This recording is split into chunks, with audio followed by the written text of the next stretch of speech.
Now, before this album, I thought I'd heard it all. Every epic track, every mind-bending instrumental. Then I encountered the Flower Kings back in the world of adventures, and this wasn't just another prog album. It was a revelation. My entire understanding of musical storytelling, of intricate composition, was totally flipped on its head.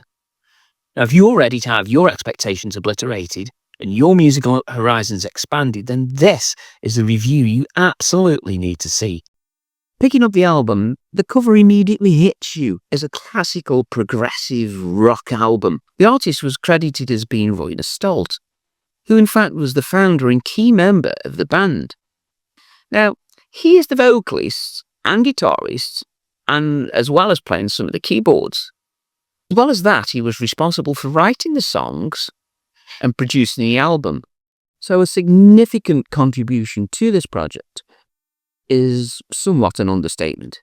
Joining Roinek was Thomas Bowden on all things keyboards, Michael Stolt was on bass and backup vocals, and Jamie Salazar was on all drums, except the final track on the album, Big Puzzle, which was played by Hasse Bruinissen. Also, Ulf Wallander played soprano sax on Oblivion Road, My Cosmic Lover and Big Puzzle. The album was co-produced by someone called Don Azuro, but for all my investigations, I believe that this was an alias that Roine went under as well, and not really a person.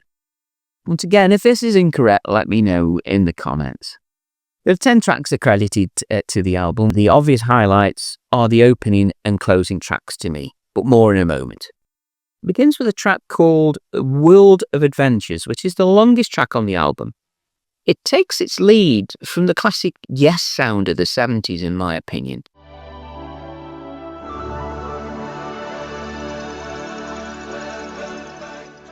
Now, Stolt is no John Anderson, but then again, who is? But he does create a very plausible vocals to accompany a rich prog masterpiece. Of that, there is no dispute. Now, this track starts off quite light, quite airy. There's gentle keys and a host of voices before transforming into a fully fledged prog track with a very high energy edge to it that luckily is maintained throughout the album.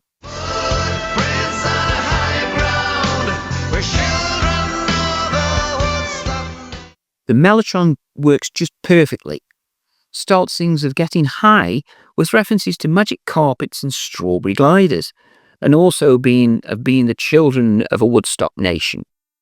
As the musical section takes over, the guitar reminds you so kindly of the master himself, Steve Howe, with an effective Hammond organ backing, further adding to the sound of the golden age of prog.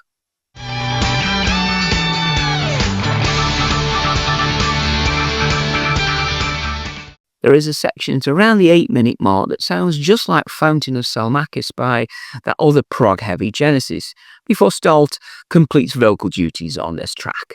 It's a great opener, and I'm already all in on this album.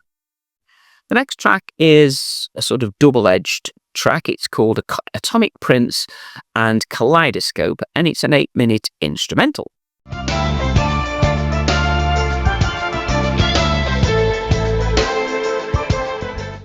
Starting off with keyboard leads to dramatic effect before the drum and guitar join in. The Stolt lead is very pleasing, and this develops into a feel that would certainly have done the Canterbury scene proud. At about the 4-minute mark, the pace drops and the sound mellows somewhat as a mix of light sounds give you the impression that you're in an open space with birds and water about. It's a little like the run out on the track Dancing with the Moonlight Night by Genesis.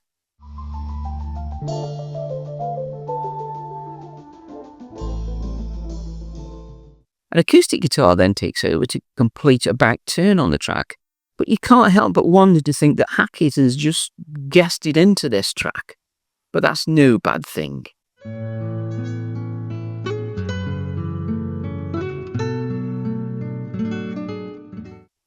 The only small puzzle is why the massive change in style from these opening two pieces.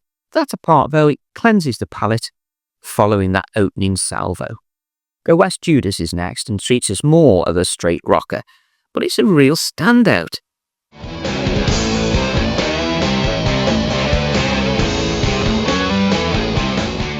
There's excellent bass from Michael and some stunning drums from Salazar.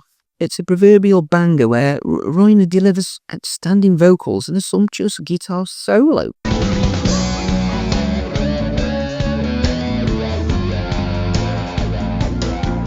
Almost a medieval start to the track soon gets blown away with the heavy beat. The vocals are almost vaudevillian in the sound, and then that guitar solo, and I still think of Hackett, but it's not, but it's that good. Boy, this is a good track. Midways we have a collection of random conversation that pops in and out, as well as some laughter just to keep the interest going, before there's more guitar and then some boding magic on the keyboards. Now, did I say that this was a good track? More vocals to take us towards the finish, and I'm left with my head spinning from its sheer brilliance. It will need a really exceptional track for this not to be my favourite from the album. Now, I might have already commented on this, but it really is a good track. I'm not too sure. Anyway, cancel sarcasm mode.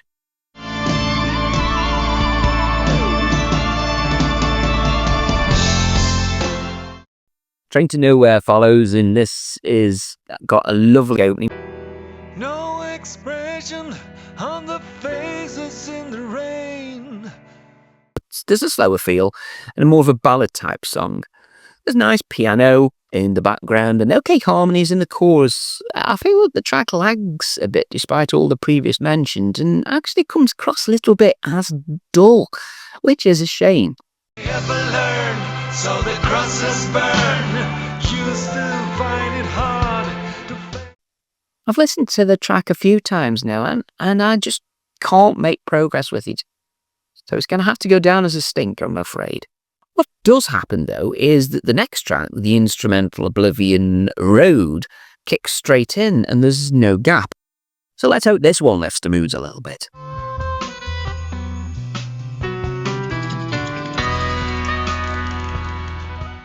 It's got a silky smooth opening, heavy on the soprano sax from Ulf Wallander.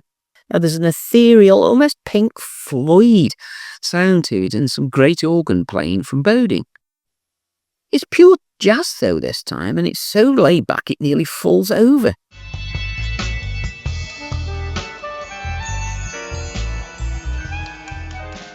But it's brief and to the point. However, it's not lifting my mood, unfortunately. Theme for a Hero continues the album and starts off like a 1960s travel advert.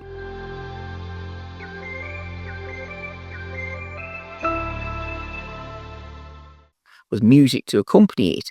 However, it quickly develops into a really nice piece. It's upbeat and fills you with hope, with both guitar and keyboard working harmoniously together.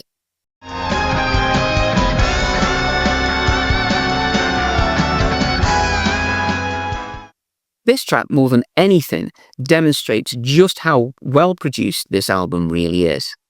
I can't help but hear Chris Squire in the beautiful bass line written for this piece, and I'm sure the great man would have been complimentary if asked about it. Instrumental throughout, though, it's just another scintillating track.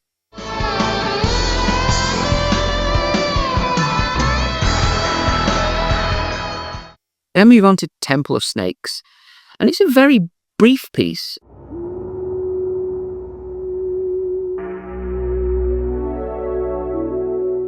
And whilst it seems a little overcritical, it should either have been omitted or made the end of the previous track, in my opinion. Let's move on.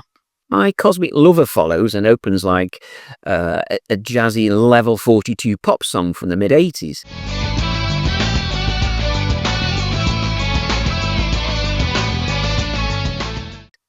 The vocals begin and I'm nearly speechless as the track continues in a similar vein. Gives the album the variety, but possibly too much variety, as it's difficult to imagine this coming from the same pen as earlier and later masterpieces on the album.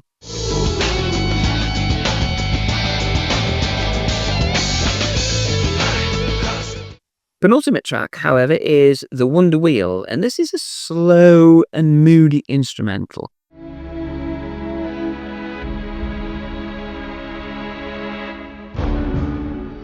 again feels like Steve Hackett's playing. There's some interesting mellotron accompaniments, and as the track continues to climax, it sets up perfectly for the closing bookend track, Big Puzzle.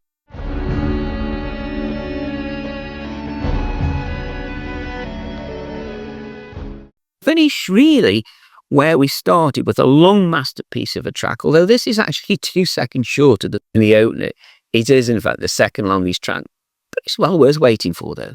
This time we liken the track to King Crimson, most recognisable being Starlight, but it's a lovely piece. Turn around, now it's calling. Big Puzzle seems to be constantly on a changing time signature and or key change. And I wonder if that was the inspiration for the title of this one. Stoltz sings of this change in the lyrics. He sings, "Don't know where we're coming from, don't know where we're going to. Another trick of evolution is into the cosmic revolution."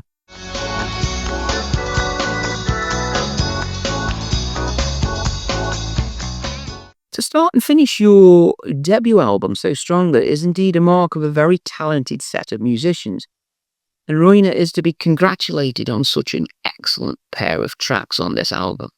Where this is slightly different to the opener though, it's that it lacks as much structure to it, and although a very good track, I'm not disputing that, it's easy on the ear, it's still not as good as that opener.